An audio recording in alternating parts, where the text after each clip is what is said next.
Bueno, eta apur bat luzatu zaigun etenaldi honen ostean, ze, bueno, hemen Ander izan dugu Ainizerekin hitz egiten Laudio antzokiari buruz, baina, bueno, hori alde batera utziko dugu, ze gaurko gaia, Ander ekarri duen gaia da, bihar daukazuen greba, ezta? Horixe. Berez, maiatzaren 15-eko greba izango da, bueno, ikuskizunen sektoreko langileena, nortzuk deitu duzu?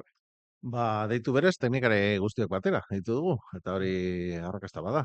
Hemen aieraldean ondo dakigu semanatuta egoten diren sindikatuak, beraz, deitu dugu teknikariok sindikatua, horren parte naiz ni, eta beste guztiak batera, bera, IELA, LAB, SK, UGT, eta Komisiona Sobrease. Zentzu horretan, batasun sindikala, bai. Bai, bueno, nahiko deigarria. Eta zeintzuk dira zuen aldarrikapenak? Sektore nahiko ikusezina delako Bai, edo imaginarioan bai. falta den sektore Bai, bat, ez? ikuskizunetan lan egiten dugunok eta hala ere ikusezinak gara, Bai, egia da. Gure aldarrikapena bada hitzarmen kolektiboan negoziazioa geldialdi bat dagoela, gure ustez patronalak ez dauka negoziatzen jarraitzeko asmorik eta presionatu nahi dugu berriro ere negoziazio hori martxan jartzeko eta hitzarmen kolektiboa behingoz eh, lotu alizateko eta sinatu alizateko. Behingoz diot, ze 2 urte daramagu hitzarmen kolektiboa negoziatzen. Gezurra dirudi, baina ezinezkoa minimo batzuetara heltzea, azkenengo oztopoa gure ustez gaindi ezina izan da malgutasunaena, ordutegiena, egutegiena, konziliazioa neurri batean, hor nik uste dut marra gorri bat markatu dugula, eta nik uste dut errespetatuko dugula marra gorri hori, eta bultzatuko dugula, hitzarmena berriro martxan jartzea, eta patronoa berriro ere, eseri esertzea gurekin negoziatzera. mhm. Aipatu duzu euki patronala eta kritikatu duzu eurak blokeatu dutela, osea, eurek blokeatu dutela prozesua, nortzuk dira euki? Ze, claro, Vale, zaila da irudikatzea ez, ikuskizunen bai. sektorean patronal bat ez, hain gauza anitza denean. Bai. Hori, de hecho, teknikariok sindikatua orain dela, bueno, pandemia garaian sortu zen. Lehenengo bultza izan zen diru laguntzak lortzen saiatzea, pues, bat batean lanik gabe gelditu ginen teknikari Bai, eta auto guztiak itxi ziren. ikuskizunetako eh, langile guztientzat. Hortik sortu zen hitzarmen kolektibo bat negoziatzeko behar. Baina hitzarmen kolektibo bat negoziatzeko bi alde behar dira. Alde batetik langileak, nolabait, banatuta eta antolatuta, sindikatuetan edo, eta beste alde batetik patronal bat, eta ez egon ez da patronalik ere.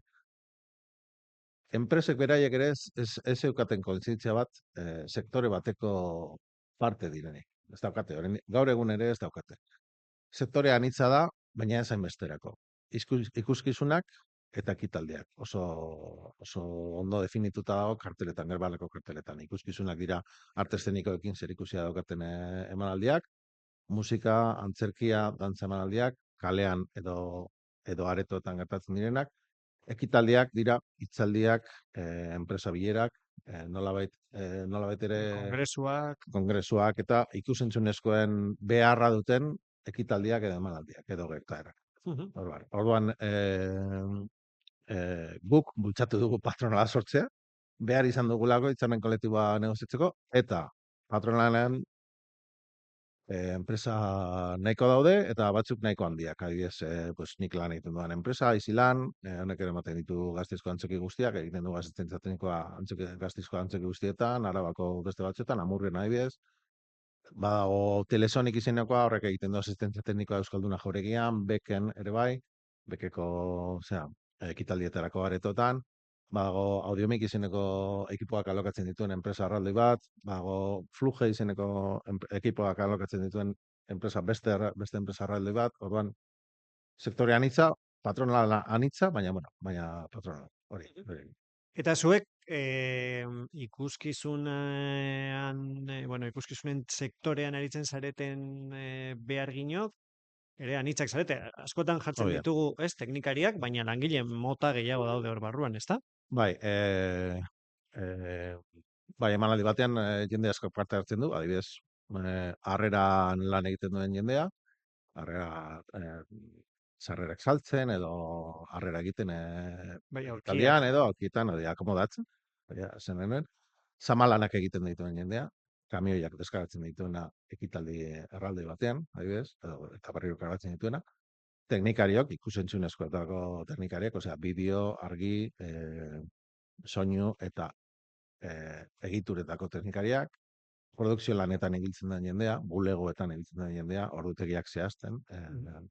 lan teknikoa aurreratzen, planoak ikusten, artisten beharrei ze ekipamendu token zein moldatzen, eta hori.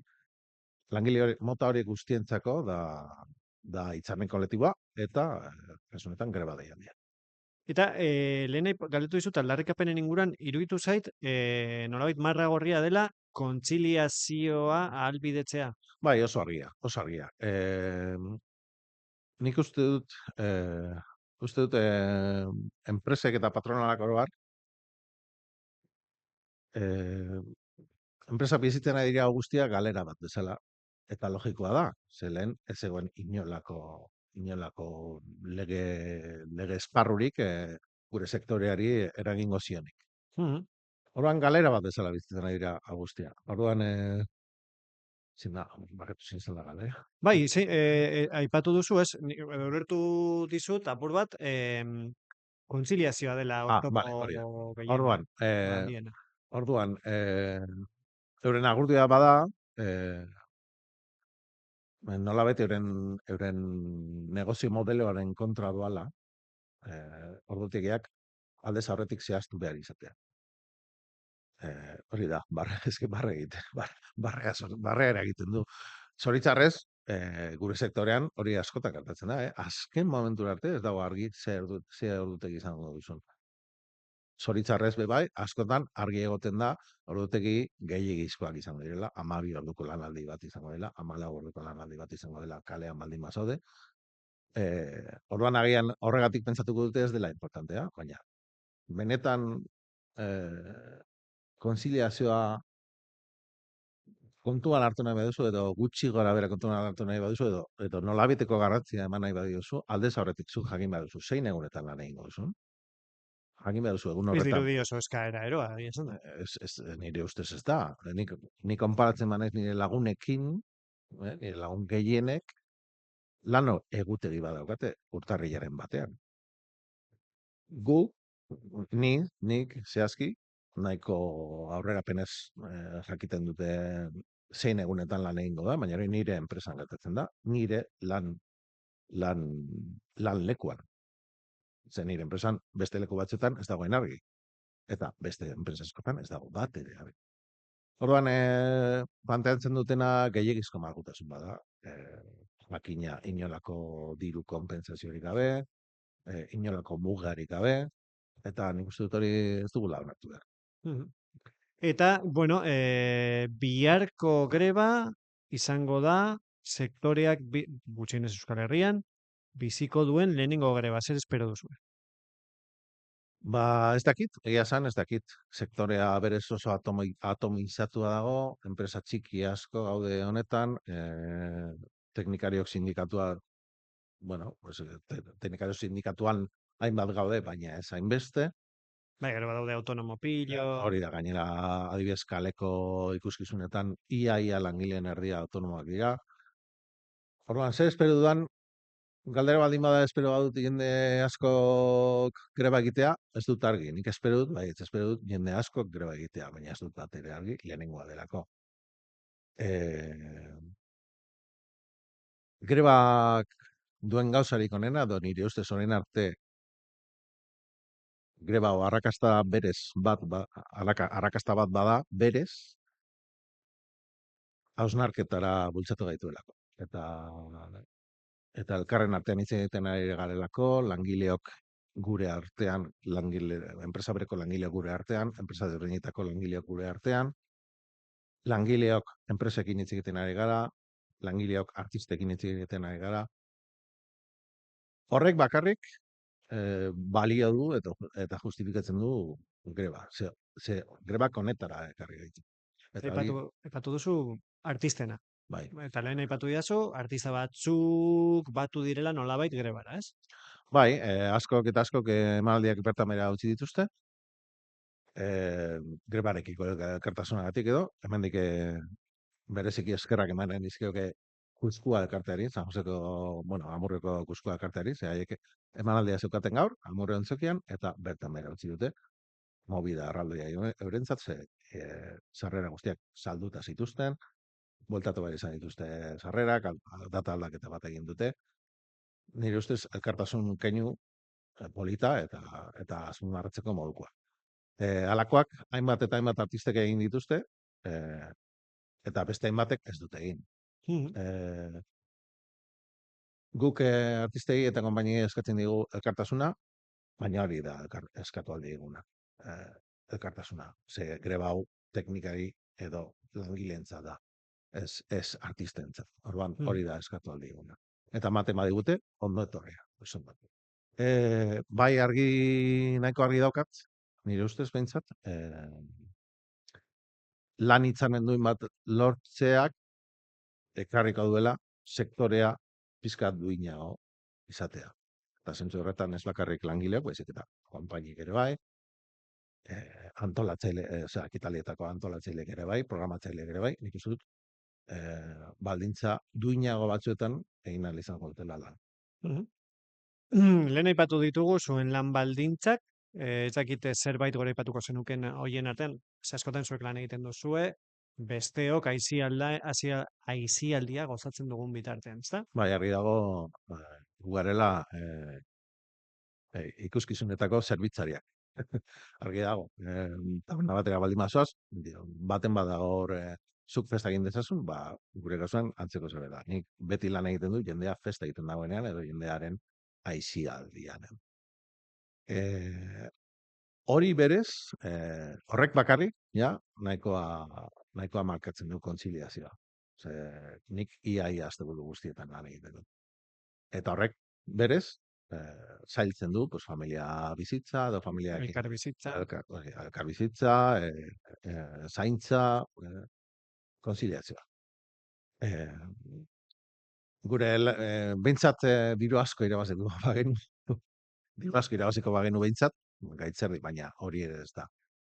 Sektore honetan batzuek dirua irabazten dute, pues, artista txiki batzuek, artista gutxi batzuek eta promotore batzuek, baina beste guztiok papurrak ganatzen ditu. Eta aipatu duzu lehen aiaraldea, presentzia handikoa da sektorea aiaraldean?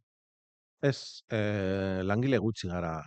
Aurrekoan entzun nuen, zifra txikia iruditu zitedan, autonomia erkidegoan, hitzarmen kolektiboa sinatzen da, sinatu nahi dugu kasunetan autonomia erkidegoan. Autonomia erkidegoan, 500-600 langile inguru izango ginera, eta nik uste dut, lehen galdetu esan didazunean, ea zenbat egongo ginera aiaraldean, hasi memoriaz, esango dizut nik ezagutzen ditudala, 15 bat lagun honetan lan egiten dugunok. Amurrio, Orduña, Laudio, 15 bat.